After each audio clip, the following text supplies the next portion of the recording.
మీ ఎలాంటి వ్యాపార ప్రకటనలకైనా వెంటనే మా ఛానల్ సంప్రదించండి. నమో పిత్రే జన్మదాత్రే సర్వదేవమయాయ చ సుఖదాయ ప్రసన్నాయ సుప్రీతాయ మహాత్మనే. మాతృదేవో భవ పితృదేవో భవ.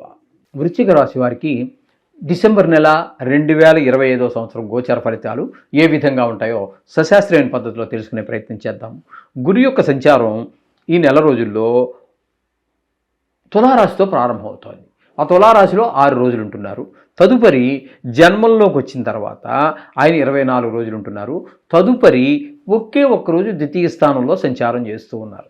ఒకే ఒక్కరోజు. అప్పుడు ఆయన సంచారం అంతా 3 రాశుల్లో జరుగుతోంది. అంటే వెనక రాశి, తను ఉన్న రాశి అదే వృశ్చిక రాశి, తదుపరి ధనురాశిలోనూ జరుగుతోంది. కాబట్టి వ్యయ స్థానంలో ఉన్నటువంటి 6 రోజుల్లో బుధుడు అనుకూలమైన ఫలితాలు ఇవ్వడు. ధన వ్యయము, ధన నష్టము, ఇట్లాంటివన్నీ కారాగార శిక్షలు, శత్రుభయాలు, ఇవన్నీ మనకి 6 రోజుల్లో కల్పిస్తూ ఉన్నాడు. తదుపరి 7వ తారీఖు నుంచి 24 రోజుల పాటు ఇక్కడ మనకి జన్మంలో ఉన్నారు. జన్మంలో కూడా బుధుడు అనుకూలమైన పరిస్థితులు ఇవ్వజాలడు. వ్యయంలోనూ అనుకూలం లేదు, జన్మంలోనూ అనుకూలం లేదు. 24 రోజులు అంటే 30 రోజుల పాటు అనుకూలత లేదు. ఇక్కడ జన్మంలో ఉన్నప్పుడు చెడు ఆలోచనలు, చెడు ప్రవర్తన కేసు మొగ్గు చూపటము, అలాంటి ప్రవర్తన ఇవన్నీ కనిపిస్తూ ఉంటాయి ఇక్కడ మనకి ఈ బుధుడు యొక్క జన్మరాశిలో సంచారం చేసేటప్పుడు. ఒక్కరోజు మాత్రం ద్వితీయ స్థానంలో సంచారం చేస్తున్నారు. ఆ రోజు మాత్రం కాస్త డబ్బులకి ఇబ్బంది లేకుండా, మాట బాగుండటము, అట్లా అందరి యొక్క కంటి జబ్బులు ఎవరికైనా ఇంట్లో ఉన్నట్టయితే వారికి ఆ ఒక్కరోజు కాస్త మనకి అనుకూలమైన ఫలితాలు కంటికి సంబంధించి ఉండటం అన్నీ కనిపిస్తూ ఉంటాయి. మొత్తంగా చెప్పాలి అన్నట్టయితే ఆ ఒక్కరోజు విడిచినట్టయితే నెలంతా కూడా బుధుడు అనుకూలత లేదు. రవి యొక్క అనుకూలత మనం తీసుకున్నట్టయితే జన్మంలో ఒక 16 రోజులు, ద్వితీయంలో 15 రోజులు. ఈ రవి పూర్తిగా ప్రతికూలుడే 31 రోజులు కూడా. జన్మంలో ఉన్నప్పుడు దుష్ట ఆలోచనలు, దుష్ట ప్రవర్తన. ఇక ద్వితీయ స్థానంలోకి వచ్చిన తర్వాత ధనానికి లోటు, మాటలో కఠినత్వం, కుటుంబంలో ఎవరికి ఆనంద ఆహ్లాదాలు లేకపోవటం, నేత్ర జబ్బులు ఏమైనా ఉన్నట్టయితే అది నేత్రకారకుడు కూడా రవి ఆయన ద్వితీయ స్థానంలో ఉన్న కారణంగా వారికి కంటి జబ్బులు ఉన్న వారికి కొంచెం ఎక్కువగా ప్రకోపించడం జరుగుతుంది. నేత్ర బాధలు ఇవన్నీ గమనించుకోవాలి. ఇకపోతే కుజుని యొక్క సంచారం తీసుకున్నట్టయితే జన్మంలో 16 రోజులు, ద్వితీయంలో 24 రోజులు ద్వితీయ స్థానంలో. ఈయన కూడా పూర్తి వ్యతిరేకే ఈ రాశికి. జన్మంలో ఉన్నప్పుడు దుష్ట ఆలోచనలు, దుష్ట ప్రవర్తనలు ఇవన్నీ ఉంటాయి.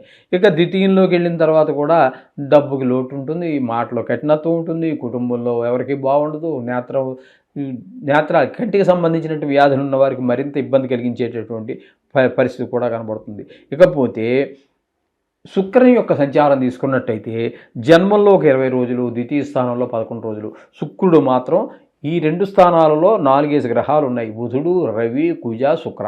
కానీ 3 గ్రహాలు పూర్తి ప్రతికూలంగా ఉన్నప్పటికీ ఒక్క శుక్రుడు మాత్రం వాళ్ళతోటే ఉన్నా కూడా 20 రోజుల పాటు జన్మంలో ఉన్నాడు. మంచి ఆలోచనలు, మంచి ప్రవర్తన కనబడుతుంది. అలాగే ద్వితీయ స్థానంలో ఒక 11 రోజులు ఉంటాడు. ధనానికి లోటు ఉండదు, మంచి మాట తీరు బాగుంటుంది, కుటుంబంలో అంతా ఆహ్లాదకరమైనటువంటి పరిస్థితి ఉంటుంది. ఇక్కడ ధనస్థానం కూడా ఉంది కాబట్టి వీళ్ళు షేర్ మార్కెట్లో పెట్టుబడి పెట్టడానికి మంచి అవకాశంగానే మనం చెప్పుకోవాలి. అలాగే టీవీ రంగంలో ఉన్నటువంటి వారికి, సినిమా రంగంలో ఉన్నటువంటి వారికి, సోషల్ మీడియాలో ఉన్న వారికి కూడా అనుకూలమైనటువంటి పరిస్థితి ఏర్పడుతూ ఉన్నది ఇక్కడ. ఇకపోతే చతుర్థ స్థానంలో రాహుగ్రహ సంచారం జరుగుతోంది. ఇక్కడ దీన్ని సుఖస్థానం అంటారు. విద్య విషయంలోనూ, భూమి విషయంలోనూ, గృహాల విషయంలోనూ, వాహనాల విషయంలోనూ, మన స్వభావం విషయంలోనూ కొంత వ్యతిరేకత కనబడుతూ ఉంటుంది. ముఖ్యంగా ఈ షేర్ మార్కెట్, ఇది రియల్ ఎస్టేట్ వ్యాపారం చేసేవారికి మాత్రం వీరు ఈ నెల రోజులు వారికి అనుకూలమైన ఫలితం కాదు. అంటే ఇప్పుడు ప్రస్తుతం మనం చెప్పుకుంటున్నది డిసెంబర్ ఫలితాలు మాత్రం, నెల రోజుల ఫలితాలు చెప్పుకుంటున్నాం. కానీ రాహు ఇక్కడ సంవత్సరంన్నర పాటు ఉంటారు. కొంతకాలం గడిచిందనుకోండి, మిగతా ఈ ఉన్నంతకాలము కూడా ఈ వృశ్చిక రాశి వారికి రియల్ ఎస్టేట్ వ్యాపారం ఈయన ఇక్కడ ఉండగా ముందుకు వెళ్ళడం కష్టము. ఇది గమనించుకోండి. ఓకే. ఇకపోతే 5వ స్థానంలో, పంచమ స్థానంలో శని భగవాన్ యొక్క సంచారం జరుగుతోంది. ఇది కూడా అనుకూలమైనది కాదు.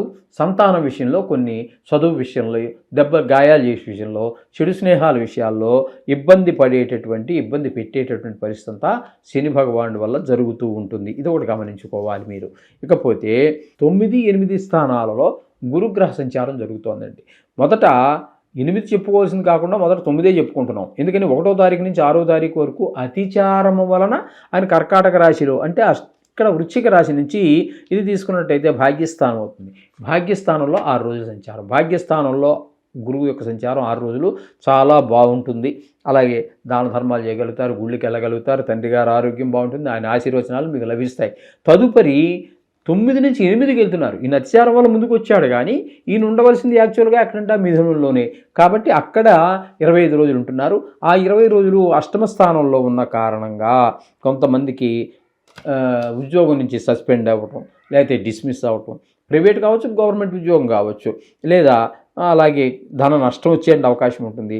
సడన్గా కొన్ని చెడు వార్తలు వింటారు, బంధువులు, ఆప్తులు, చుట్టాలు, ఏదో స్నేహితులు, ఈ వీళ్ళల్లో ఎవరో కొత్త వారి గురించి చెడు వార్త వినాల్సి వస్తుంది. చనిపోయారనో, లేకపోతే ఏదో పెద్ద హార్ట్ అటాక్ వచ్చిందనో, లేకపోతే పక్షవాతం వచ్చి అలా పడిపోయాడనో, ఏదో మొత్తం మీద.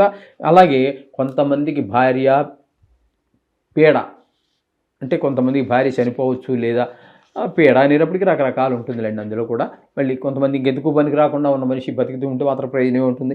ఈ విధంగా కొన్ని చోట్ల అవమానాలు ఇలాంటివి కూడా ఇవన్నీ పొందే అవకాశం ఉంటుంది. కాబట్టి ఇక్కడ మనకి ఇది కూడా మనం గ్రహించుకోవలసి ఉంటుంది. అష్టమ స్థానంలో గురువు యొక్క సంచారం. ఇక తీసుకున్నట్టయితే దశమ స్థానంలో కేతుగ్రహ సంచారం జరుగుతోందండి. దశమ స్థానంలో కేతుగ్రహ సంచారం వల్ల వృత్తిపరమైన, ఉద్యోగపరమైన, మీరు ప్రతి మనిషి ఏదో పని చేస్తూనే ఉంటాడు కదండి. మరీ కంప్లీట్గా ఇంకెందుకు పనికిరాని వాడు, బాగా వయసు అయిపోయి 90 ఏళ్ళు అయిపోయిన వాడు, లేకపోతే పూర్తిగా మంచంలోనే ఉండి అన్నీ చేస్తున్నటువంటి వారు ఎవరైతే ఉన్నారో వాళ్ళు తప్పితే మిగతా అందరూ కూడా ఏదో పని చేస్తూనే ఉంటారు. కాబట్టి కుంటోడో గుడ్డోడో అది కూడా ఏదో వాడి తగిన వ్యాపారం ఏదో చేసుకుని రూపాయలు తెచ్చుకుంటూనే ఉంటారు. అటువంటి వాళ్ళకి ఆ వృత్తిపరంగా ఉన్నట్టు కొన్ని ఇబ్బందులు కలగజేస్తాడు. అది ప్లాట్ఫామ్ మీద చేసుకునేవాడు కావచ్చు, లేదా పెద్ద షోరూమే కావచ్చు, లేదా పెద్ద బంగారు షాపే కావచ్చు, ఏదైనా సరే వాడికి కొన్ని ఇబ్బందులు కేతువు వల్ల కలుగుతాయి, వృత్తిపరమైనటువంటి ఇబ్బందులు. ఇది ఈ విధంగా మొత్తంగా మనం టోటల్గా మనం చెప్పుకోవాలంటే ఇది పరిస్థితి.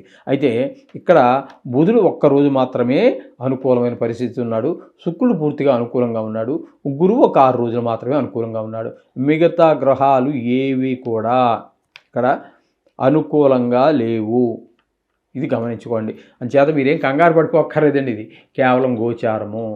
మీ వ్యక్తిగత జాతకంలో చాలా బాగుందనుకోండి, ఈ గ్రహాల ప్రభావం మరింత తగ్గిపోతూ ఉంటుంది. ఈ 10% అనుకున్నాం కదా, అది ఇంకా కూడా తగ్గిపోయేటటువంటి అవకాశం ఉంటుంది. అంచేత మీరు ఏమి కంగారు పడద్దు. రోజు జాతకం ఖచ్చితంగా రాయించుకోండి. ఎవరైనా సరే నిష్ణాతులు లేని వారి చేత జాతకం రాయించుకోండి, అది చూసుకోండి. ఇది చిన్న వాటికి ఏముందంటే, రోజు మీరు నిత్యం పూజలో నవగ్రహాలను ఒకసారి స్మరించుకోండి. పెద్ద వచ్చినప్పుడు దానికి తగిన డోసు దానికి ఉంటుంది. ఎందుకంటే 100 జ్వరం ఉన్నవాడికి ఒక డోసు ఉంటుంది, 104 జ్వరం ఉన్నవాడికి ఒక రకమైన డోసు ఇస్తారు మందులు. అదేవిధంగా అది జన్మంలో వచ్చినప్పుడు వేరుగా ఉంటుంది, రాశి గతమైనటువంటి వేరుగా ఉంటాయి. కాబట్టి ఆ విధంగా రోజు చేసుకున్నట్టయితే సర్వశుభాలు కలుగుతాయి. శుభం భూయాత్.